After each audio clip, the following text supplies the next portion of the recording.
Hello students, यहाँ हम BSc part 3 के ज़ूलॉजी प्रैक्टिकल के बारे में आगे बात करने जा रहे हैं। पिछले लेक्चर्स में मैंने बताया था कि आप लोगों को अपने प्रैक्टिकल रिकॉर्ड किस तरह से बनाने हैं और उनमें डायग्राम्स बनाने हैं स्पेसिमेंस के भी। तो जैसा मैंने कहा था पूरी आपको डिटेल में मैं बता चुकी हूँ कि ड्राइंग शीट्स पे आप डायग्राम बनाएंगे और जो राइट साइड पे लगेंगी और लेफ़्ट साइड पे लाइंड जो शीट्स होंगी उन पे आप उनके कमेंट्स लिखेंगे। और ये भी मैंने बताया था कि ड्राइंग शीट्स पे राइट साइड में आपको मार्जिन ड्रॉ करना पड़ेगा और पेंसिल से सारे डायग्राम्स बनाने हैं, आपको लेबल्ड होने हैं।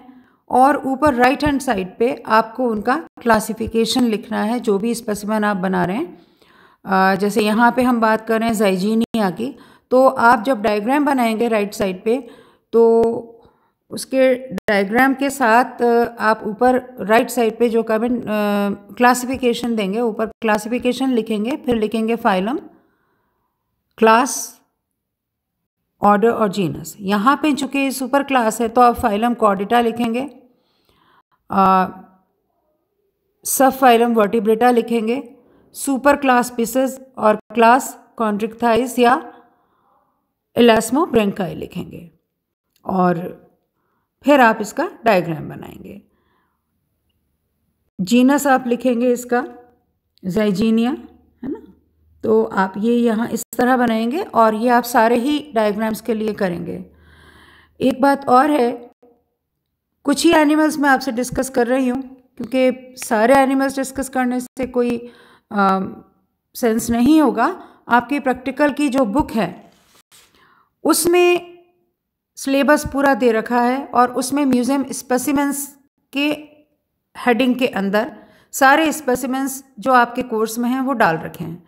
तो कुछ तो हम डिस्कस कर चुके हैं, कुछ हम और कर लेंगे। बाकी आप उस कोर्स के अनुसार अपना रिकॉर्ड तैयार कीजिए और महाविद्यालय खुलने पे जब भी आपसे रिकॉर्ड मांगे जाएं तो आप उनको तुरंत प्रस्तुत कर देंगे। इससे पहले मैं आपको कुछ विच्छेदन के डायग्राम्स बनाने के लिए भी बता चुकी हूँ और कुछ इथोलॉजी व्यवहारिकी के एक्सरसाइजेज भी मैंने आपको बताई हैं, वो भी आपको अपने रिकॉर्ड में बनानी है। यहाँ हम बात कर रहे हैं हैमर हेडेड शार्क या ज़ाइजीनिया की। कमेंट्स में जैसे मैंने आपको बताया था कि आपको लिखना है सबसे पहले हैबिटेट क्या है, उसकी स्पेशल कैरेक्टर क्या है, और फिर उसके बाद इकोनॉमिक इम्पोर्टेंस अगर कुछ है तो वो आपको लिखना है। यहाँ हम बात करें ज़ाइजीनिया की, तो जैसा मैंने कहा ये फाइलम कॉर्डेटा का मेंबर है। ग्रुप क्रेनिएटा, क्रेनिएटा में कौन से एनिमल्स होते हैं ये सब आप फर्स्ट ईयर में कर चुके हैं। क्रेनिएटा में वो एनिमल्स हैं जिनमें ब्रेन बॉक्स होता है। और फिर सब फाइलम वर्टिब्रेटा है। वर्टिब्रेटा में क्या होता है? वर्टिब्रेटा में वर्टिब्रल कॉलम होता है। फिर डिवीजन इसका नेथोस्टोमोटा है। इनमें लोअर जॉ पाया जाता है और टीथ होते हैं। फिर इसकी सुपर क्लास पिसेस है। पिसेस में क्या होता है? स्ट्रीमलाइन बॉडी, स्पिंडल शेप्ड होता है ना। और पेक्टोरल और पेल्विक फिन्स होते हैं, गिल्स के द्वारा ये रेस्पिरेशन करते हैं। फिर आती है इसकी क्लास कॉन्ट्रिक्टाइस या इलास्मोब्रेंकाई। ये जो है क्लास, इसके जो एनिमल्स हैं, जंतु हैं, उनमें अंतःकंकाल कार्टिलेज से बना होता है और देह पर या शरीर पे प्लेकॉइड स्केल्स होते हैं। तीसरी विशेषता है इसकी 5 to 7 गिल स्लिट्स होते हैं। फिर आती है जीनस ज़ाइजीनिया। तो इसकी बात करें तो ये ट्रॉपिकल और सब ट्रॉपिकल क्षेत्रों में समुद्र में पाई जाने वाली मछली है। भारत के जो कोस्टल एरियाज़ हैं उसमें ज़ाइजीनिया बिल्लोचाई जो इसकी जी स्पीशीज़ है वो पाई जाती है। ये गहरे समुद्र में वास करते हैं और बड़े स्विफ्टली, बहुत तेज़ी से तैरते हैं और इनका जो भोजन है वो छोटी मछलियां हैं और कई बार ये ह्यूमन बीइंग्स पे भी आक्रमण कर देते हैं। साइज़ इनका बड़ा होता है और जो हेड है वो थोड़ा लेटरल्स में क्या बोलना चाहिए, मस्कुलर जो उसके आउटग्रोथ्स हैं उसके कारण ये हथौड़े के समान प्रतीत होता है, तो इसको हैमर हेडेड शार्क नाम दिया है इन्होंने। इसमें नोस्ट्रल्स होते हैं और इस फिश की विशेषता है कि इसकी पूंछ जो है वो हीट्रोसर्कल होती है। आर्थिक दृष्टि से ये महत्वपूर्ण है क्योंकि इसमें चमड़ा प्राप्त होता है इससे, और इसके लिवर का ऑयल जो है वो ह्यूमन बीइंग्स में फिश ऑयल के रूप में किया जाता है। नेक्स्ट एनिमल जो हम देखेंगे वो है टॉर्पीडो। टॉर्पीडो या इलेक्ट्रिक रे भी हम इसको बोलते हैं। फाइलम कॉर्डेटा, सब फाइलम वर्टिब्रेटा, क्लास कॉन्ड्रिक्थाइस, ऑर्डर हाइपोट्रेमा या राजीफॉर्मिस और जीनस टॉर्पीडो। ये इलेक्ट्रिक रे के नाम से हम इसको आम भाषा में जानते हैं और इंडियन ओशन और पैसिफिक ओशन में ये काफ़ी पाई जाती है। इसके अग्रस्त भाग पर डॉर्सोवेंट्रल साइड में चपटा होता है इसका शरीर, और पश्चिम भाग अपेक्षाकृत पतला और लेटरल्स में लेटरल साइड में जो है वो कॉम्प्रेस्ड होता है, और टेल जो है वो डिवाइडेड होती है, विभक्त होती है। इसका बॉडी जो है वो स्लाइमी होता है और इस पे स्केल्स जो हैं वो बहुत मिनिमाइज्ड होते हैं या नहीं होते। नेत्र सिर के डॉर्सल साइड पे होते हैं।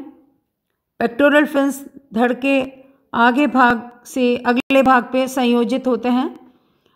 पिछले सक्रिय भाग पर एक जोड़ी पेल्विक फिन्स और अनजॉइंटेड या असंयुक्त डॉर्सल फिन और वेंट्रल फिन तथा एक कॉर्डल फिन पाया जाता है। पेक्टोरल फिन्स के बीच की मांसपेशियां एक जोड़ी इलेक्ट्रिक ऑर्गन्स में डिस्टिंग्विश होती हैं, विभेदित होती हैं। ये इलेक्ट्रिक ऑर्गन्स एकदम बिजली के झटके की तरह झटका देते हैं अपने शिकार को, और वो इससे शत्रु या शिकार बेहोश हो जाते हैं। नेक्स्ट एनिमल है हमारे पास रैटफिश या काइमेरा।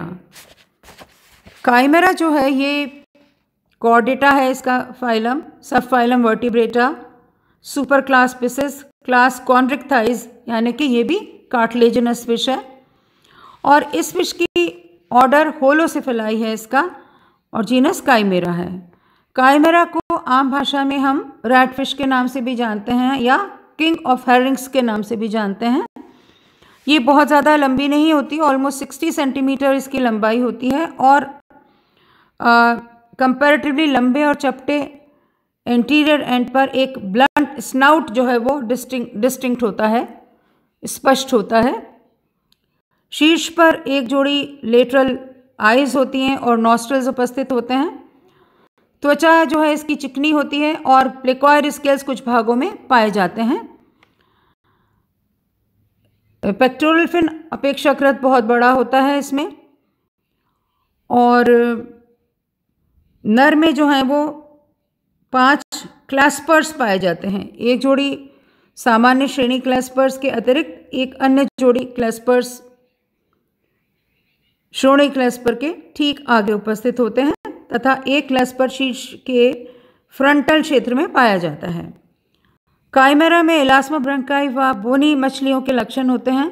इलास्मोब्रंकाई के जो लक्षण होते हैं उनमें प्लेकॉइड स्केल्स, कार्टिलेजिनस एंडोस्केलेटन या अंतःकंकाल कार्टिलेज का बना हुआ, ब्रेन एवं रिप्रोडक्टिव सिस्टम की संरचना। इसके अतिरिक्त इनमें बोनी मछलियों की तरह ओपरकुलम से ढके हुए 4 जोड़ी गिल्स पाए जाते हैं, तथा स्पाइरकल और क्लोएका की अनुपस्थिति होती है। यानी कि ये अगर इसको माने तो इसके कुछ कैरेक्टर्स बोनी फिश से मिलते हैं, लेकिन अधिकांश कैरेक्टर्स इसके कार्टिलेजिनस फिश से मिलते हैं। इसी प्रकार आगे आपके फिर कार्टिलेजिनस फिश के बाद बोनी फिश का अध्ययन है, और फिश के बाद आपके पास जो है वो जो स्पेसिमेंस आएंगे वो अन्य वर्गों से आएंगे, अन्य उससे आएंगे, कुछ एम्फीबियंस आएंगे, कुछ रेप्टाइल्स आएंगे, एवीज आएंगे और मैमल्स आएंगे। तो इन सब के चित्र आपको अपनी रिकॉर्ड में बनाने हैं और जब भी आपसे मांगे जाएं आपको ये प्रस्तुत करने हैं। ये मैं 2 बार आपको इसके बारे में एक थोड़ा सा आउटलाइन भी दे चुकी हूँ किस प्रकार से बनाना है। अब इसके बाद हम स्पेसिमेंस के बारे में प्रैक्टिकल से रिलेटेड टॉपिक्स में बात नहीं करेंगे। ये अब आप अपने लेवल पे पूरा रिकॉर्ड अपना प्रिपेयर करेंगे और जब भी महाविद्यालय में मांगा जाए आप इसको प्रस्तुत करेंगे। थैंक यू, धन्यवाद।